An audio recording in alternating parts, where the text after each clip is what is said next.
जनातारका श्री दत्तारळकत्रितापहरका चित्रालीळाकारका श्री द्वारावती उद्धरा जडजीवा श्री चिद्भवात्रातका श्री चांबे उद्धरा भवहरा श्री पंचवेशान सर्वज्ञ श्री चक्रधर स्वामी की आज या ठिकाणी चंद्रपूर फुटाळा श्री कृष्ण श्रीदत्त मंदिर या मंदिराचा वर्धापन दिन, पंचावतार उपार महोत्सव, संन्यादीक्षा विधी असा त्रिवेणी संगम कार्यक्रम आणि या प्रस्तुत कार्यक्रमाच्या निमित्तानं आयोजित धर्मसभा, या धर्मसभेला पावन मंगलमय स्वरूप येण्यासाठी आमंत्रित केलेले सर्व साधुवंत, त्यामध्ये प्रामुख्याने या ठिकाणी उपस्थित या धर्मसभेला उपस्थित असलेले आदरणीय ज्येष्ठ श्रेष्ठ उपाध्याय कुलभूषण आचार्य प्रवर मकर ढोकळा निवासी श्री नाईबाज बाबाजी, त्याचप्रमाणे या कुळाचे असलेले प्रमुख कवीश्वर कुळाचार्य परमपूजनीय आचार्य प्रवर रुद्रपूर निवासी श्री दर्यापूरकर बाबाजी, माहूर पीठाधीश आदरणीय आचार्य प्रवर श्री माहूरकर बाबाजी, त्याचप्रमाणे आचार्य प्रवर हर्सुल निवासी श्री लाड बाबाजी, त्याचप्रमाणे उपाध्याय कुलभूषण आचार्य प्रवर आंबेवडगाव निवासी श्री येळवणकर बाबाजी, त्याचप्रमाणे कवीश्वर कुलभूषण देवबर्डी निवासी आदरणीय आचार्य प्रवर श्री वाकीकर बाबाजी, या सभामंचावर उपस्थित मागे असलेले आदरणीय आचार्य प्रवर तपस्वी नागापूरकर बाबाजी, त्याचप्रमाणे आदरणीय सेवतकर बाबाजी, आदरणीय वंकिराज बाबाजी, आदरणीय पंधारकर बाबाजी, आदरणीय विश्वनाथ बाबाजी, त्याचप्रमाणे आदरणीय बांधकर बाबाजी, आदरणीय कान्हेराज बाबा, माधवराज बाबा, या सभामंचावर उपस्थित सर्वच आदरणीय महंत मंडळी, त्याचप्रमाणे या कार्यक्रमाचं आयोजन यांच्या माध्यमातून झालेलं आहे असे आदरणीय परमपूजनीय महंत श्री एकोबाज बाबाजी, आदरणीय परमपूजनीय महंत श्री मुधव्याज बाबाजी, आदरणीय परशुराज बाबा दर्यापूरकर, आदरणीय विनोद शास्त्री आणि सर्वच दर्यापूरकर परिवार, ज्येष्ठ श्रेष्ठ तपस्विनी, वासनिक बंधू भगिनी, भिक्षुक महात्मे, आपण साधनवंत हे साधन आचरण्याचे एक परमेश्वराचं अंग आहे आणि साधनाच्या माध्यमातून साध्यापर्यंत हे पोहोचण्यासाठी या वर्धापन दिन सोहळा मंदिर जागेवरच आहे. आपण सर्वजण आपल्या वयाची वृत्ती होत जात असते, परंतु त्याबरोबर आपला धर्मही वाढीला लागला पाहिजे. स्वामी श्री चक्रधरांनी जो अमौलिक असा आपल्याला तत्वज्ञानाचा विचार दिलेला आहे की ज्या तत्वज्ञानाच्या माध्यमातून स्वतः परमेश्वर अवतार धारण करतात, स्वतः त्या ठिकाणी अनेक प्रकारे दऱ्या दरपुड्यामध्ये जातात, पायी परिभ्रमण 12-12 वर्षाचे कितीतरी तप स्वामींनी आपल्यासाठी केलेले आहेत. कारण ईश्वरासाठी ते एक नाटक आहे, पण त्या नाटकाचा उपयोग आपल्यासाठी होतो. आमच्या शास्त्रात असं म्हटलेलं आहे की ईश्वरासाठी एक प्रकारे ते अवघडी सोंग आहे, त्यांनी तर ते वेश धारण करून एक नाटक केलेलं आहे, पण त्याचा उपयोग भजनापूजनाचं द्वार, अनेक ठिकाणी स्थान निर्मिती झाली, अनेक साधनाची निर्मिती झाली आणि उत्तरापंथीकडे प्रवास करत असताना आम्हाला स्वामींनी आज्ञा केली, आता आम्ही उत्तरापंथीकडे जातो आहोत, पण आम्ही गेल्यानंतर आमच्या संबंधित पाषाण, गोटे गोटे स्थान साधन हे तुमच्यासाठी महत्वाचे आहे. मा यसने देमती कैसी डावलेली, अशा प्रकारे साधनवंताचं अवहेलन आपण करू नये. ज्ञानाच्या ठिकाणी भजन पूजन घडलं पाहिजे. अधिकरणाला आद करून उद्धरणाचं कार्य ईश्वर आसनिधानामध्ये करत असतात आणि म्हणून आचार्यांसारखे व्यक्तिमत्व आपल्यासाठी स्वामींनी या पंथाला आचार्य म्हणून दिले. तू परदारक आचार्य नव्हेसी, या आचार्याची म्हणजे आचार्याला सन्मुख करून संपूर्ण मानव संप्रदायाच्या तत्वप्रणालीला प्रेरित करून स्वामी म्हणतात की मानव संप्रदायातील जे आचार्य असतात किंवा मानव संप्रदायाच्या विचाराने प्रेरित असलेले जे व्यक्तिमत्व असतात ते परतारकत्व करणारे नाही, अनिष्टापासून इष्टाकडे नेणारे आहेत, अविधीपासून विधीकडे प्राप्त करणारे असतात. वास्तविक पाहता अविधीचे द्वार अनंत आहे, अनंत दोषाने असलेले हे जीवाचं स्वरूप आहे, पण त्या स्वरूपाच्या ठिकाणी जेव्हा आपण गुणाचा समजा एक संभव आपल्या ठिकाणी करत असतो कारण जीव मुळात दोषरूप आहे, निरानंदी आहे, स्वच्छ असामर्थ्यवंत असं जीवाचं स्वरूप आहे आणि सर्व गुण संपन्न ईश्वर आहे. सांगितलं आहे की या जगामध्ये सर्व गुण संपन्न ईश्वर येर कोणीची नव्हे. सर्व गुणांनी असलेला तो युक्त फक्त परमेश्वरच असतो. त्या गुणयुक्त मात्र आपण कोणी नसू शकत, कोणीही नाही. आणि म्हणून तो गुणरूप आपल्या ठिकाणी जीवनाचा जो धागा आहे तो आपल्याला प्राप्त करण्यासाठी अशा प्रकारच्या सन्निधानामध्ये जाऊन आपण ईश्वराचं सन्निधान तर जोडलो नाही, पण स्वामी म्हणतात की असन्निधानी सुद्धा तुम्हाला सन्निधान प्राप्त करता येते. अर्थात असन्निधानी सन्निधान म्हणजे जी काही परमेश्वराने दिलेली साधन परंपरा आहे, जो आग्रह आहे, जी तळमळ आहे. सन्निधानामध्ये ईश्वर असतील तर आपण साक्षात ईश्वराजवळ आग्रह घेऊ. स्वामी म्हणतात आग्रह नाही, आग्रह जर असला तर जीवाला परमेश्वर प्रेम देऊ शकतात. पण असन्निधानामध्ये आग्रह आरती ते म्हणते असं आमच्या शास्त्रात सांगितलं की आग्रह म्हणजेच आर्त. जर अर्थ आपल्या अंतःकरणात असेल, जर आर्तरूपी हाक परमेश्वराला आपण देऊ शकत असू तर ते आर्त परमेश्वर पुरवित असतात. असा एक शास्त्रात आमच्या शब्द आहे की आर्त तो येण्याची देह ईश्वर दर्शनाशी. याला आमच्या शास्त्रात उदाहरण दिलेलं आहे की नाथोबा ज्या वेळेला देहावसान होतं नाथोबासांचं राक्षस भवन या ठिकाणी, आणि म्हणून त्या ओसरीवरती आमचे आचार्य म्हणतात की जेथ नाथोचे देह गेले तेथ माझे अंतुरण घाला गा. जिथे नाथोबासांचं देहावसान झालेलं आहे तिथं माझं बसण्याचं आजमून टाका, पटकर टाका. का बरं असं म्हटलं असेल का साक्षात स्वामीचे स्वामी अंत समयी नाथोबासांना भेट देण्याची आले असते. साक्षात श्रीमूर्तीचं दर्शन ज्या वेळेला त्या भक्ताला होते त्यावेळेला तो देह त्या ठिकाणी सोडत असतो. काही गोष्टी अपवादात्मक आहेत. आमच्या तत्वज्ञानानुसार काही नव्या संबंध हा एक त्याला अपवाद आहे की परमेश्वर पुन्हा भेट देत नाही, नव्या पुन्हा दुसऱ्या देहीत भेट होईल, तर त्याच देहामध्ये सुद्धा ईश्वर भेट देऊ शकतात. ज्या गोष्टी स्वामींनी आम्हाला तत्वज्ञानात सांगितल्या त्यालाही काही अपवाद असू शकतात, जी आम्हाला छिन्नस्थळीची साक्षात ज्या वेळेला आचार्य छिन्नस्थळीला जातात गंगातीर नमस्कार करता आणि साक्षात स्वामींची श्रीमूर्ती त्यांना तिथे घवघवीत स्वामींच्या श्रीमूर्तीचं दर्शन होते. स्वामींच्या श्रीमूर्तीचा तो अवसर ते बघतात, डोळ्यातून अश्रुपात होते आणि सोबत मात्र नागाईसा त्यांची असलेली नाथ महेश्वर पंडिताची कन्या सोबत असते. ती आचार्यांकडे बघते की एकसारखे डोळ्यातून स्वामींचा त्यांना श्रीमूर्तीचा अवसर त्यांना दिसतो आहे आणि आचार्यांच्या डोळ्यातून अश्रुपात होतो आणि आचार्य रडताय, हात जोडताय, बोलताय, पण समोर कोणी दिसत नाही. आणि मात्र आचार्यांना स्वामी दिसत होते. सगळे जण निघून गेलेले आहेत. एकटी नागाईसा त्या ठिकाणी उभी आहे आणि मग नागाईसाने नंतर त्यांना विचारलं आचार्यांना की खरोखर मला सांगा तुम्ही नेमकं बोलत कोणाशी होते? तुम्ही एकदम असा अश्रुपूर्ण भावपूर्ण तुम्ही कोणाशी बोलत होते? आचार्य म्हणतात नाही काही नाही, पण ती आग्रह घेते, बाळ हट्ट आहे. आणि मग आचार्याने तिला सांगितलं, पण सांगण्याच्या अगोदर असं म्हणतात आचार्य ही जी गोष्ट मी तुला सांगणार आहे तू कोणाला सांगायची वास्तविक पाहता ही गुरु आज्ञा आहे.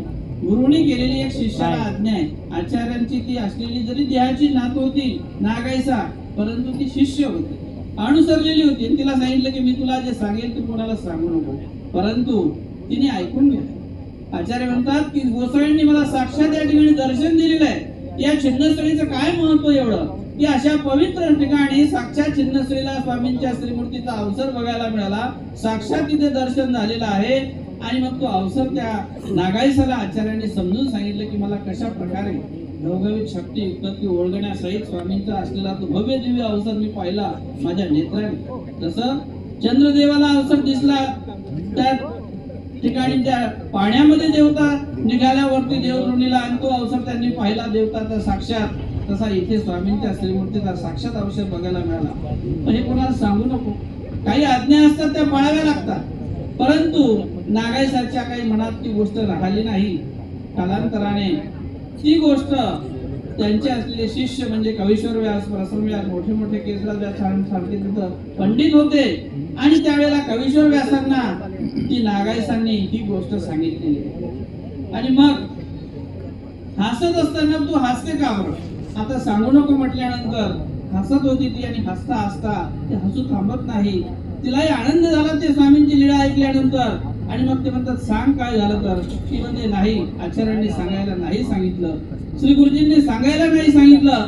आणि कुतूहल जागृत झालं की जी गोष्ट नाही म्हटली ती पुन्हा ऐकावीशी वाटते.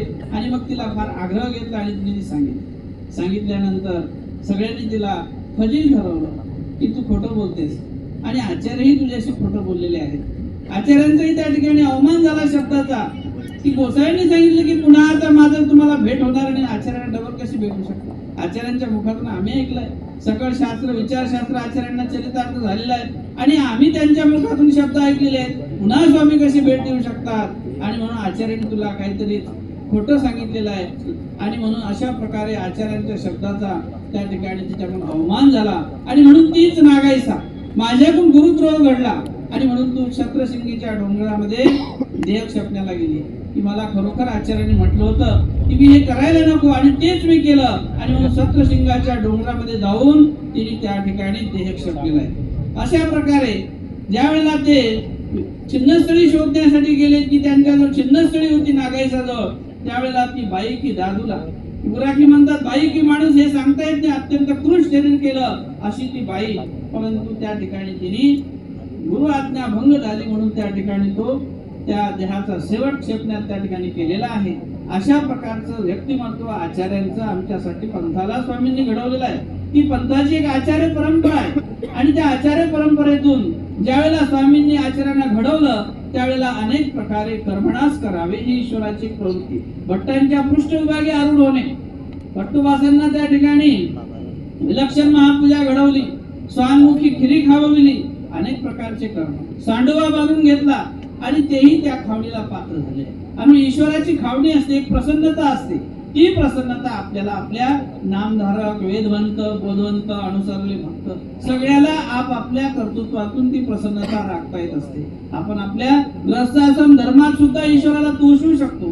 ती तोषविण्याची एक सामर्थ्याची पद्धती आहे. तोषविण्याचा जो व्यापार आहे तो आपल्याला करता येत असतो. ती सेवा हा जो गुण आहे तो त्यासाठी फार महत्वाचा आहे. तो सेवा गुण आचार्यांच्या ठिकाणी होता आणि म्हणून आचार्यांना ज्यावेळेला स्वामींनी अशा प्रकारे पंथाची धुरा सोपवलेली आहे आणि आचार्यांच्या ठिकाणी तो अत्यंत असलेला विनम्रतेचा जो गुण आहे तो गुण थोडासा अहंकार आला होता पण 6 महिन्यासाठी रुद्रपूरला पाठवलं तोही अहंकार नष्ट करून टाकला आणि पुन्हा गळ्याला गळा लावून मग स्वामींना ते म्हणतात आचार्य की आता माते केवळाही न पाठवायचे मला तुमच्या सन्निधानातून केव्हाच आता बाजूला पाठवू नका. स्वामींनी शब्द दिला की आता पाठवणार नाही आणि स्वामी उत्तरापंथीकडे गेलेले आहेत आणि सांगितलं की आता गुंडा तो की आहे जसा एखादा दगड असतो त्या दगडाला धुवून धावून शेंदूर लावला का त्याला देवपण आणले जाते, पवित्र पण आणले जाते, तिथे सामर्थ्य येत असते आणि त्या सामर्थ्याला आपण कुठेतरी नतमस्तक होत असतो.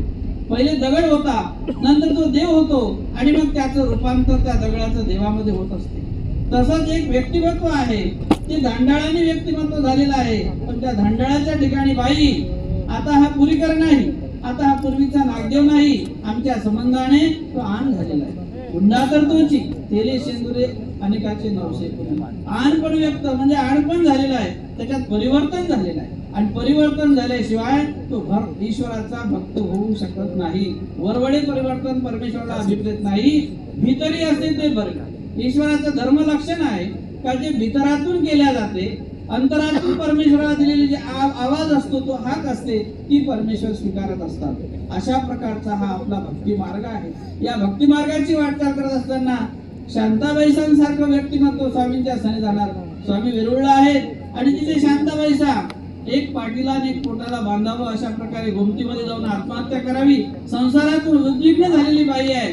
पण ज्या वेळेला स्वामींचं दर्शन होते आणि स्वामी बघतात आणि म्हणतात या शांताबाई, तिचं नाव माईबाई आहे पण स्वामींच्या श्रीमुखातून निघालेला शब्द आहे या शांताबाई आणि ती खरोखर शांत होती.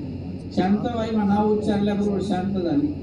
स्वामी म्हणतात या पंचगंगा, सगळे गावातले लोक त्याला पंचगंगा म्हणतात आणि स्वामी म्हणतात या पंचगंगा, तो म्हणतो निवालोजी निवालोजी ऐसे माते कवनीची न बोले. मला असं कोणी म्हणत नव्हतं आजपर्यंत ते तुम्ही म्हणतो. स्वामी बीडला होते तो म्हणतो की सगळे लोक मला सुखी म्हणतात, तो स्वामी म्हणतात या सुखी जोग नाही. सगळे गावातले लोक त्याला म्हणतात सुंकले जोग नाही पण स्वामी म्हणतात या सुखी जोग नाही. अशा प्रकारचे एक शब्द सामर्थ्य ते नुसतं स्वामींनी आपल्यापुरतंच मर्यादित ठेवलं नाही तर आम्हाला त्या साधन परंपरेमध्ये सांगितलं. ज्यावेळेला स्वामी लोणी पारणेला जातात आणि स्वामी म्हणतात अरे ते गुरव चाललेला आहे त्याला ते चाबी माग, तो निघून जाईल गुंफा बंद करून. आणि मग आचार्य मोठ्याने म्हणतात अरे गुरुवा स्वामी म्हणतात काही का तू महात्मा नव्हेशी, तू अरे अरे शब्द म्हणतो, अहो का हो बोलावं. स्वामी लहान सहान पोराला किंवा एखाद्या लहान व्यक्तिमत्वालाही का हो तुमचे कुटुंब परिवार निकेनी असतील. तोच शब्द पुन्हा स्वामी त्या गुरुवाला म्हणतात पुजाऱ्याला की अहो तुमचा जो कुटुंब परिवार आहे तो निकेनी आहे ना, चांगला आहे ना. ही बोलण्याची पद्धती, ती महात्मा भाषा. अशा प्रकारचं एक आदर्श आम्हाला स्वामींनी आपल्या चरित्रातून, आपल्या उद्धरण कार्यातून दिलेला आहे. आणि तो परस्पराचा प्रेमाचा धागा आम्हाला त्या साधनातून जोडलेला आहे. आणि म्हणून शांताबाईचं चरित्र थोडक्यात सांगतो की शांताबाईचा ही स्वामींच्या सन्निधानात आलेली आहे. आणि सन्निधानात आल्यानंतर अत्यंत चिकट कर्म माणसाचे असतात. स्वामींनी शांताबाईचा विषयी म्हटलेला आहे की बाई कर्मे जाळीताना जळते. हे शांताबाईंनी एवढे कठीण कर्म जोडून ठेवले आहे की स्वामींनी तिला कर्मनाश झाला पाहिजे, कणवेची होती. शेवटी माणसाच्या ठिकाणी काही कणव अशी जोडल्या गेली पाहिजे. आमच्या परंपरेत आलेला आहे की देव जोडावा, नाही देव जोडतायत मार्ग जोडावा, मार्ग नाही जोडतायत तर कणव तरी जोडता आली पाहिजे. जन्मोजन्मी ऐसाची जोरू यावाजी. लांबायचा म्हणते की देवा मला पुन्हा पुन्हा असाच ताप आला पाहिजे, तुम्ही माझ्या ठिकाणी येऊन मला त्या तापावर काहीतरी, मला औषध पाणी तर घेता येत नाही, परंतु मला हे श्रीचरण माझ्या निढळावरती ठेवलेला आहे आणि म्हणून माझ्या भेटीला तुम्ही आला. अशा प्रकारची कणव ही परमेश्वराच्या भक्तीतून जोडलेली कणव असते. आपल्या कुठल्या ना कुठल्या कृतीतून ईश्वर तोषत असतात आणि त्यामुळे ती कणव जोडल्या जात असते. कणवेने सुद्धा परमेश्वर जीवाचं उद्धार करू शकतात. प्रमाद देहामध्ये कणव असतात, परंतु कणव जर बलवत्तर असेल तरी सुद्धा परमेश्वर त्या कणवेचा स्वीकार करतात आणि ती जबाबदारी ईश्वर घेतात त्या जीवात्म्याची. एखाद्याच्या उद्धरणाची जबाबदारी परमेश्वर स्वतः स्वीकारतात. आपणच आरती उपजविती असं म्हटलंय आमच्या परंपरेत. एकाशी आपणच अर्थ उपजविती. त्याला अर्थ नाही पण अर्थ सुद्धा उपजून देण्याचं काम परमेश्वर करतात. हिरड्या बेरड्याच्या दृष्टांतात सांगितलेलं आहे. अशा प्रकारे शांताबाईसारखं व्यक्तिमत्व ज्या वेळेला सन्निधानात येते आणि त्यावेळेला स्वामींच्या सांगितल्यानुसार आचार करतो. बोरी बाबडी सुंपण्याचं काम की ज्यामध्ये आमच्या परंपरेमध्ये सांगितले की त्यामध्ये चैतन्य विद्यावंतासारखे असलेले विद्यावंत पुरुष त्या झाडाच्या योनीमध्ये जिथे असतील त्यांचं अंतकरण दुखवलेलं आहे आणि म्हणून तिथे बोरी बाबडीला पाणी शिंपायला लावलेला आहे. तो असलेला क्षोभ त्या ठिकाणी त्याचा तो शांत केला. वास्तविक ही क्रिया जर दुसऱ्याने केली असती तर तो क्षोभ किंवा ते कार्य नष्ट झालं नसतं, ती कर्मनाश पद्धती झाली नसती. पण ईश्वराचा समर्थवाद असतो की ज्या गोष्टीमध्ये परमेश्वराने जर एखादी क्रिया सांगितलेली असेल, जसं की बिल्लाने श्रीकृष्णाला बाण मारला आणि बाण मारल्यानंतर नरक व्हायला पाहिजे, आमचा सिद्धांत आहे की त्याला नित्य नरकासारखी चाल त्यांनी जोडलेली आहे. प्रत्यक्षात परमेश्वराला जर एखादा कोणी बाण मारत असेल त्याला नित्य नरकासारखं दुःख होते.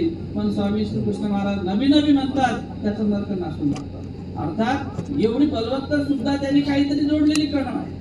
अशा प्रकारे शांताबाईसांच्या ठिकाणचे कर्म देवाला नासायचे आहेत आणि म्हणून त्या सांगितल्याप्रमाणे शांताबाईसा सुद्धा वागतात.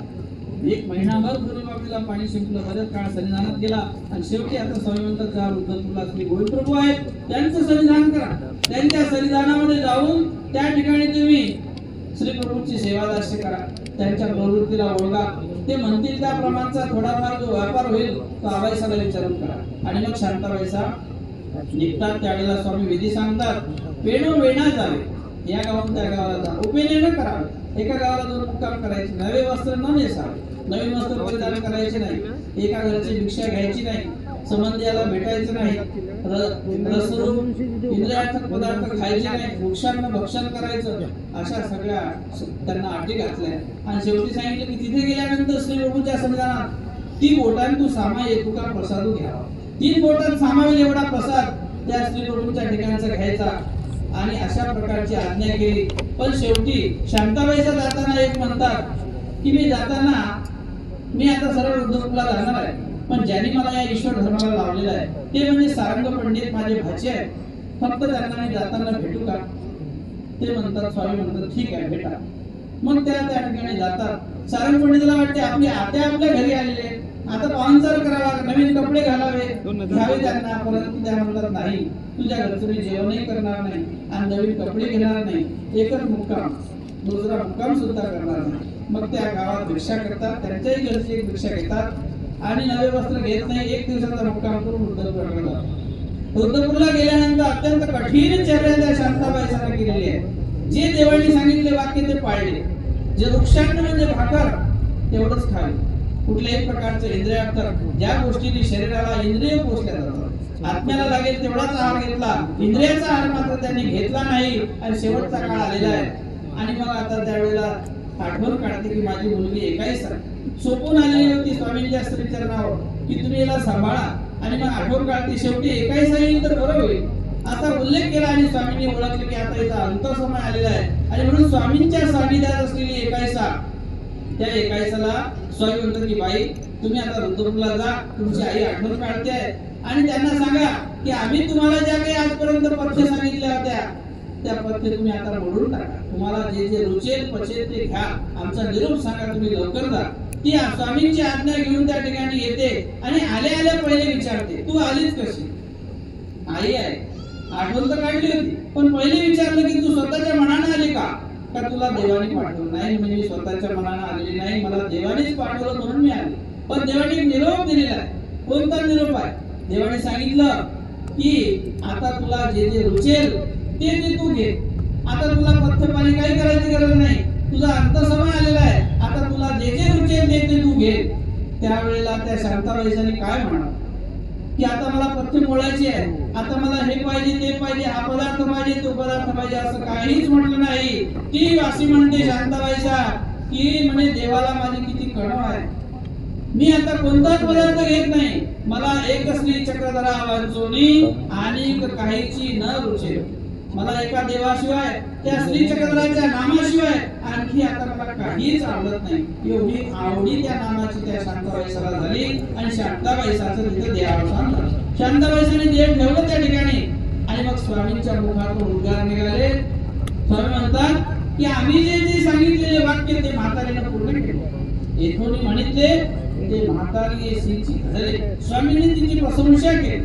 अशा भक्ताची प्रशंसा करावी, आणि प्रशंसेने त्या भक्तामध्ये असलेला तो गुण आहे आणि त्या गुणाची प्रशंसा ईश्वर करतात. असा सेवा दाशा नम्रतेचा गुण तो आपल्या जीवनामध्ये आपल्याला जोडता येतो, तो ईश्वराच्या सन्निधानाने प्राप्त करता येतो, तो अधिकरणाच्या सन्निधानाने. असन्निधानामध्ये सुद्धा सन्निधान रूपी काही परमेश्वराचा धर्म आहे तो आपल्यासाठी जागृत करता येत असतो. आणि म्हणून स्वामी भक्तांची स्तुती करतात, माईमभट्टांसारख्यांची स्तुती करतात की माईमभट्ट षडशास्त्र संपन्न आहेत, पण येईल तर तोची योगाने षडशास्त्राचा त्याग करून ईश्वर धर्माला लागले. आमच्या श्री गोविंद बाबा पाठीवर ताप फिरतात, चालू वारू होईल म्हणून त्यांची प्रशंसा करतात. त्या ठिकाणी भांडारेकरांना स्वामी प्रशंसा करतात की स्तुती करण्याचं जे सामर्थ्य आहे, स्तुती करण्याचं जे शब्द कौशल्य आहे ते भांडारेकराच्या ठिकाणी आहे. की भांडारेकराला कुठलंही ज्ञान स्वामींनी सांगितलं नाही, 16 वर्ष संविधान पृष्ठविभाग देखू दिला नाही, उद्धरण्याची विशेष प्रवृत्ती स्वामींची नाही, उदास अवस्था आहे. पण भांडारेकरांनी जी विंगोळी हरणाची स्तुती केली तेव्हा स्वामींनी त्यांना कोणतंही ज्ञान सांगितलं नव्हतं, पण आत्मा वाचून केलेली, आवडीपूर्वक मनापासून स्तुती केली, आणि म्हणून परमेश्वरही वर्ष झाले. भांडारेकरांविषयी म्हणतात की पाठीचा सुंदर विभाग आम्हाला कधी पाहून दिला नाही, सकाळ उठण्यापासून तर बसण्यापासून जे कौशल्य आहे ते कौशल्य अजूनही आमच्या कोणा भक्तामध्ये आलं नाही, अशी परमेश्वर प्रशंसा करतात. असा परमेश्वर सुद्धा आपल्या एखाद्या विधीने सेवेने भावाने प्रशंसित होत असतो, आणि त्यासाठी सुरुवात आहे अनुसरणाची. अनुसरणामध्ये हे गुण असतात, अनुसरणाने त्याची सुरुवात आहे, टप्प्याटप्प्याने परमेश्वर गाठता येतो. आज या वर्धापन दिनाच्या निमित्ताने मला या ठिकाणी बोलवलं आमचे आदरणीय महंत श्री एकूबाई बाबा, आमचे